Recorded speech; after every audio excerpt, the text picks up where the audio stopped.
독학인 경우에는 쉽지 않잖아요. 그래서 제가 추천드리는 방법이 있는데 김남년 선생님이 그랬던 걸로 알고 있어요. 무조건 레슨 받을 때 필수로 가져와야 되는 준비물이 있었습니다. 바이올린에 대해 궁금한 내용 있으시면 언제든지 댓글로 남겨주세요.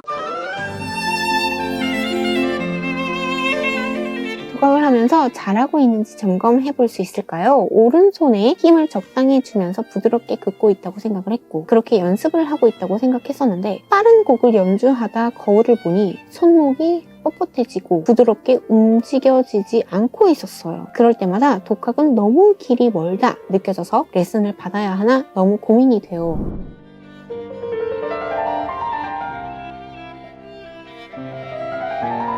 본인이 점검해 볼 수 있는 것 중에 하나가 이건데요. 학교를 다녀요. 내가 알고 있는 게 얼만큼 알고 얼만큼 기억할 수 있는지를 검증해 볼 수 있는 잣대는 무엇이죠? 시험이죠. 시험과 비슷한 게 음악을 배울 때 뭐가 있을까요? 연주이자 콩쿨입니다. 그래서 예원, 예고 같은 학교, 음대도 그래요. 정기적으로 클래스 내에서 연주 같은 게 열려요. 같은 반 학생들이 모여 앉아가지고 자기네들끼리 연주를 하는 거예요. 그리고 나서 어떤 점이 좋았는지 가볍게 이야기도 하고 하지만 그 이야기를 할 필요가 없어요. 왜냐면 어떤 부분이 좀 미숙했고 어떤 부분이 불편하더라 이거를 연주한 본인이 제일 잘 알기 때문이에요. 그러면 그 연주를 하고 난 다음날부터는 내 손에 어떤 부분이 안 맺혀 있는지 뚜렷해지겠죠. 그러면 그 부분을 또 파는 거예요. 그렇게 파서 다음 연주 때 또 한 번 해보는 거예요. 그게 독학인 경우에는 쉽지 않잖아요. 그래서 제가 추천드리는 방법이 있는데 김남년 선생님이 그랬던 걸로 알고 있어요. 무조건 레슨 받을 때 필수로 가져와야 되는 준비물이 있었습니다. 카세트 테이프.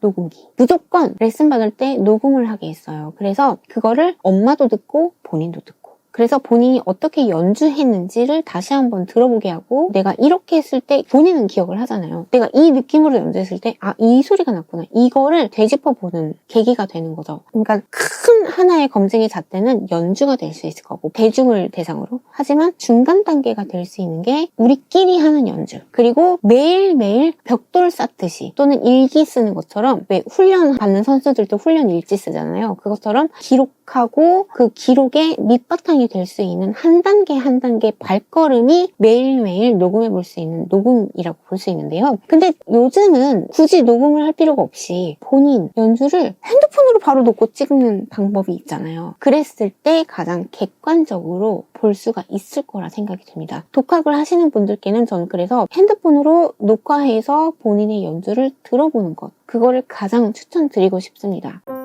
Don't forget to subscribe. 구독해주세요.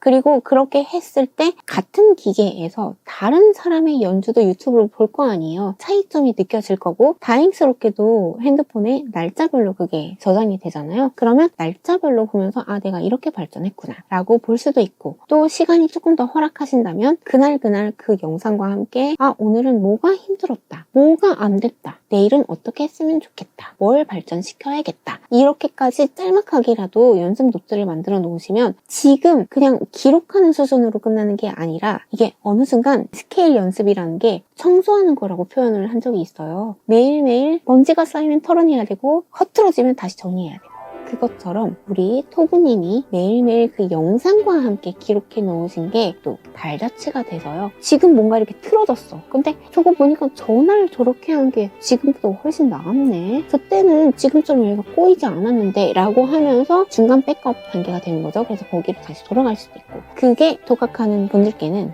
도움이 될 수 있을 거라 생각을 합니다. 도움이 되셨으면 좋겠어요.